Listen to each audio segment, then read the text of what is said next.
Hey, I'm back, and I heard you were all posting about Tapu Lele, so oh, what the? So yes, Tapu Lele, a Pokemon from Sun and Moon that was definitely beloved back then. However, this past week, social media has been absolutely infested by it. You may think this is a cute Pokemon, but I'll tell you, this thing is a giant pest.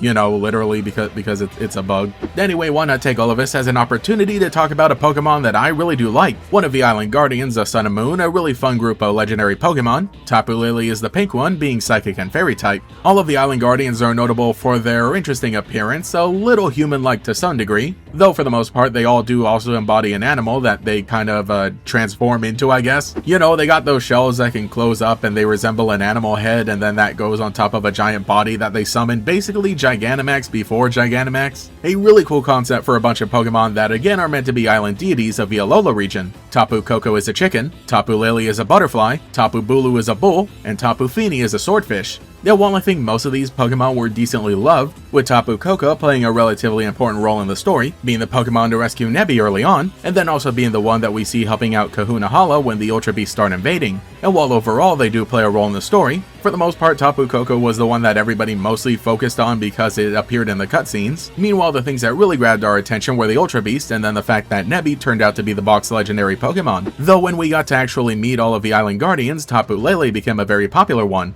With a very good type combination, again the Psychic and Fairy, and then also a really good ability, this Pokemon was utilized in online battles pretty frequently. And yeah, of course, a sort of sweeping thing for all of the Island Guardians, but I think it's really neat that they all have a new ability to set terrain, the brand new gimmick that was introduced in Generation 7, and I think it really fits the Island Deities because they are meant to be more of a natural protector of the island, thus effectively altering the landscape to make it their own domain. But anyway, yeah, Tapu Lele set up the Psychic terrain, which prevents priority moves and is just very useful. So a good ability, good typing, good stats wrapped up in a cute appearance made it a fan favorite Pokemon. Meanwhile, Tapu Fini had some fans here, and despite Tapu Bulu being pretty good, it was hated because apparently it was ugly, and ooh, one of the many ugly Pokemon that we have in this generation. What's going on? I don't know, man, what were we all eating in 2016? When it comes to the trading card game, all of these Pokemon did get GX versions, however Tapu Lele ended up being the best one, having the ability Wonder Tag, which allows you to search your deck for any supporter card when it's placed onto the bench. A very helpful effect that we've seen in different forms throughout the trading card game, and then also the attacking move isn't that bad either. Using colorless energy, you could even attack with it in a pinch. So with both of those combined, it became a very staple card that almost every deck would play.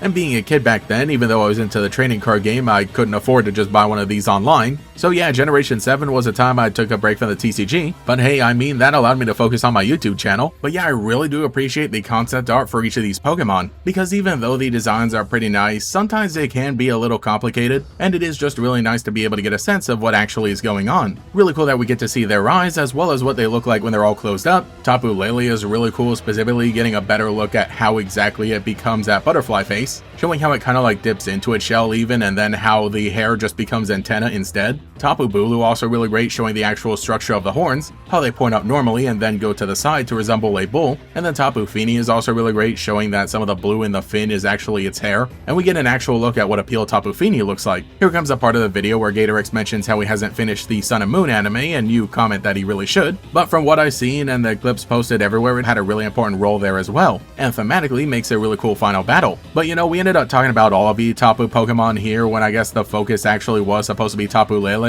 so I'm guessing that one has a really funny appearance in the anime as well, and I'm probably gonna grab the footage now and be really surprised at it. But for the moment, as we're coming up on the 10th anniversary of Pokemon Sun and Moon, it really has me reminiscing about the lead up to those games. That was around the time when I started posting Pokemon content, but of course just seeing what everybody else was posting at the time was so great as well. And even though maybe we saw a few too many Pokemon before the official release, overall it was a really fun summer of reveals until we eventually got a great Pokemon game out of it. So in all the Tapu Lele posting this week, while we can definitely appreciate a very cute Pokemon, hopefully we can also appreciate a really fun Pokemon game and a fun time for the community. Like I said, even though I was making videos back during Sun and Moon, this is the first time I talked about them since then, because sure, it was really easy to make like speculation videos back in the day, and then when we finally actually got all the Pokemon revealed, I think I did stuff like top 10 cutest and ugliest and beautiful Pokemon, and of course all of the Island Guardians were featured there to some degree. And then the post-release of the games back then, I personally used a Tapu Lele whenever I battled online just because the ability was great. I love the stats, the type combination as well. Then yes, the design is definitely a 10 out of 10.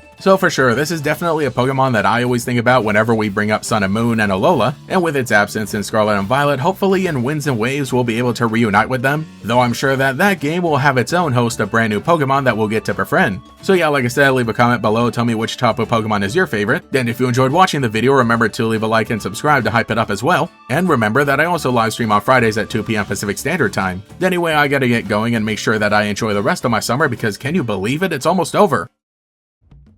Thank you to every channel member for your continued support, including the Great Gators, Cemetery Hill, Cosmo Zero, Shiny Swints, Star Shooter, Koi Koi 13, Cheez-It 62, Gator Kid 509, TF, Mathaclock 947, Taijirai, and Quago. If you would like to support, see your name here, get access to emotes for comments, live streams, sometimes early videos, and a members only Discord server, you can become a channel member today. You can also follow me on Twitter and Blue Sky as well for more memes. Anyway, this is Gatorex, and I will catch you all later. You can discover new Pokémon